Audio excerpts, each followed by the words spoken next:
kesabaran. Tanpa kesabaran nggak mungkin bisa. Yang ketiga, sabar dalam menjauhi maksiat. Jalmi mana nu teresep karena dosa.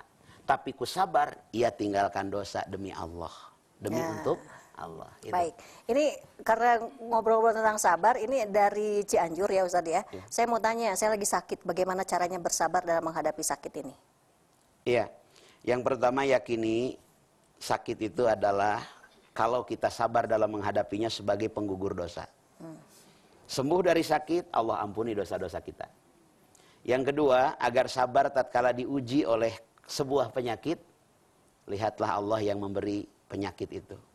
Ada apa dengan sakit ini? Apakah saya kurang bersyukur dengan nikmat Allah berupa kesehatan? Mungkin kurang olahraga, mungkin pola makan yang salah, mungkin pola pikir yang salah, mungkin pola hidup yang salah. Pola pikir yang salah bisa bikin kita sakit, Bu. Tetangga kabeli motor, orang teu bisa molor, bisa gering teh. Itu pola pikir yang salah. Harusnya bahagia. Tetangga kebeli mobil, kita tidurnya menggigil. Eta teh penyakit. Ya. Nah itu, jadi lihat kenapa bisa sakit. Mungkin ada yang salah. Nah dengan sakit itu perbaiki semuanya, insya Allah Allah berikan kesembuhan. Nabi Ayub itu puluhan tahun sakitnya. Betul. Ya, jadi seperti itu ya.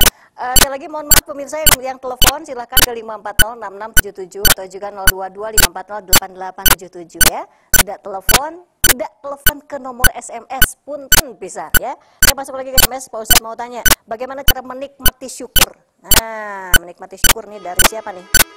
Dari hamba Allah di Cikancung Cicalengka. Tapi udah telepon dulu sebentar ya. Halo, assalamualaikum.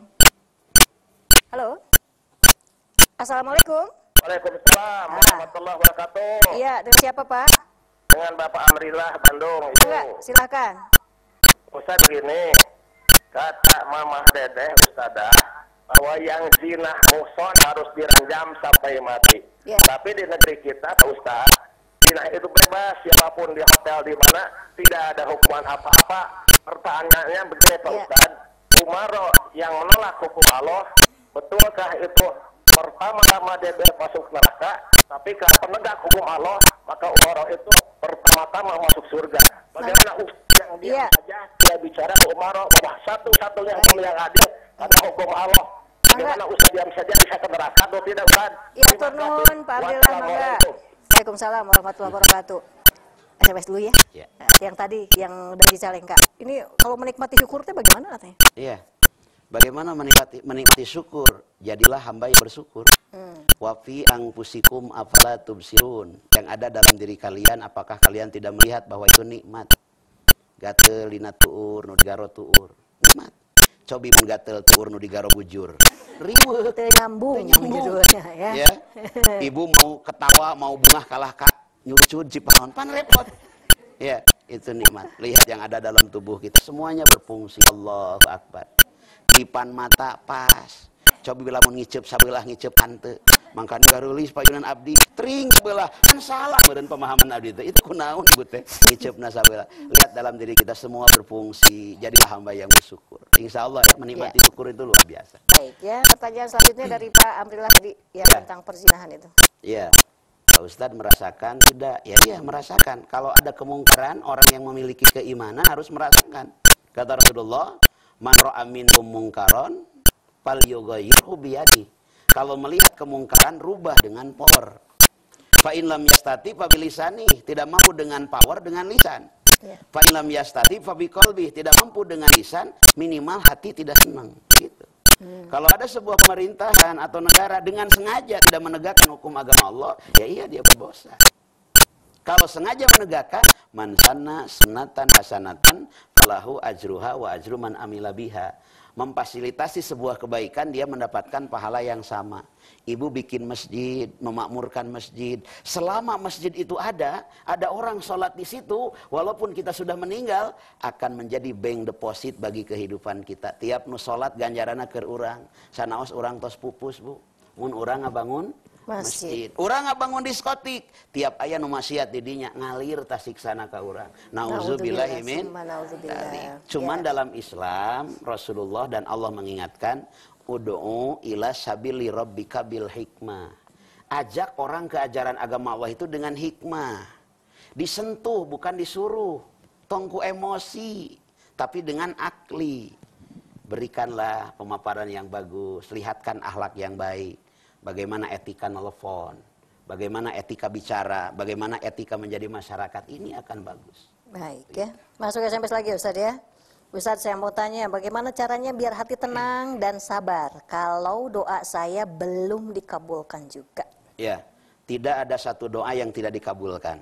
Jadi sebenarnya doa kita itu dikabulkan ya? Semuanya dikabulkan. Itu janji Allah. Ya. Wa idza sa'alaka ibadi anni fa inni qarib uzibu da'watad da'i idza da'ai.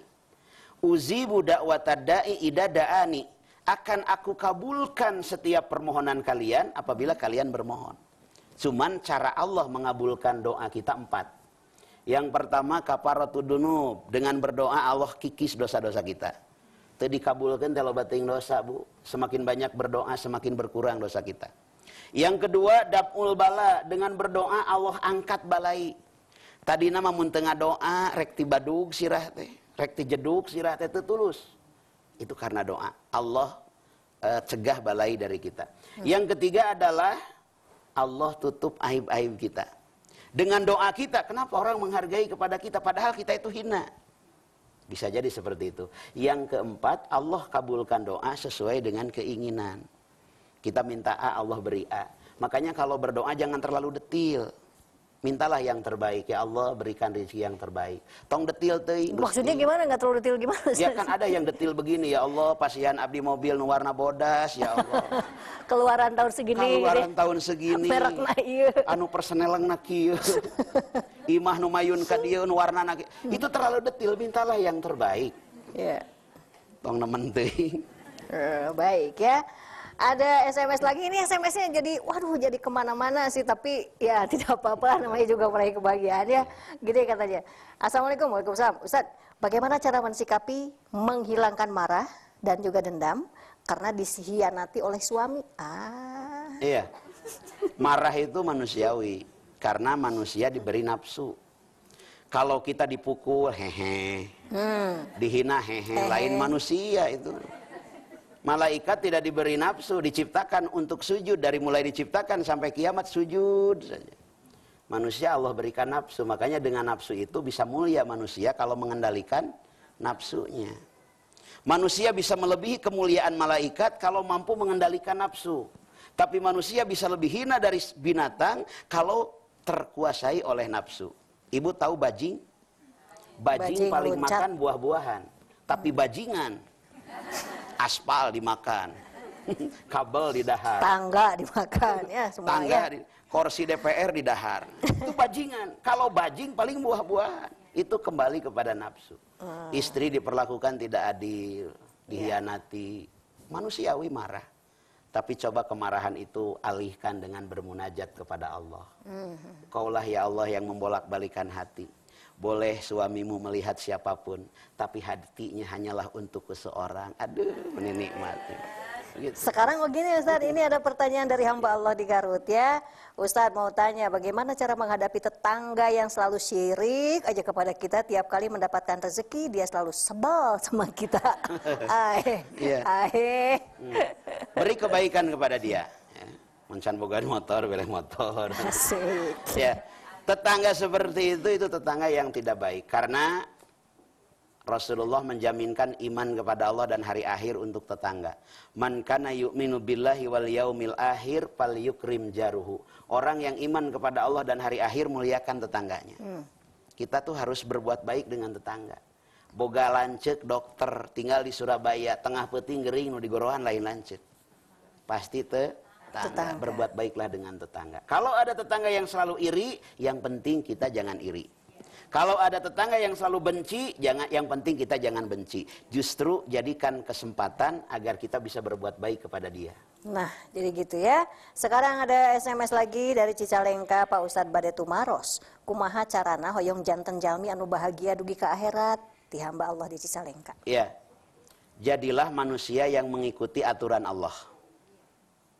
Hidup di dunia Allah berikan aturan yang namanya Quran dan hadis.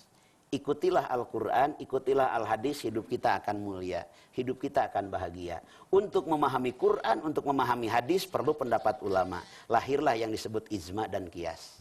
Jadi sesuai dengan aturan yang Allah siapkan, yaitu Quran dan hadis, bahagia hidup kita. Baik ya, Ustaz, waktunya sudah habis, tidak terasa. Ya, pemirsa tetap bersama kami, kita sudah ada di penghujung acara hari ini, tapi tetap di Cahaya Qalbu untuk edisi kali ini.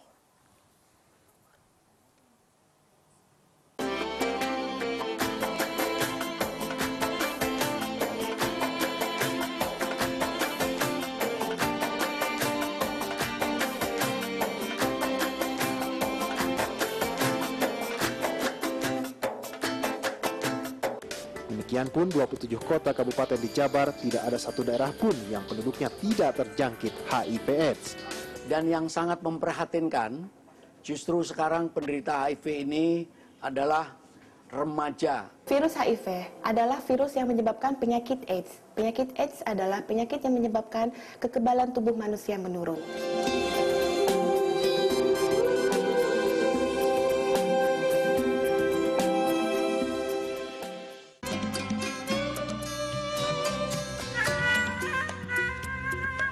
Patahan, udah kau lagi lebih ngerti.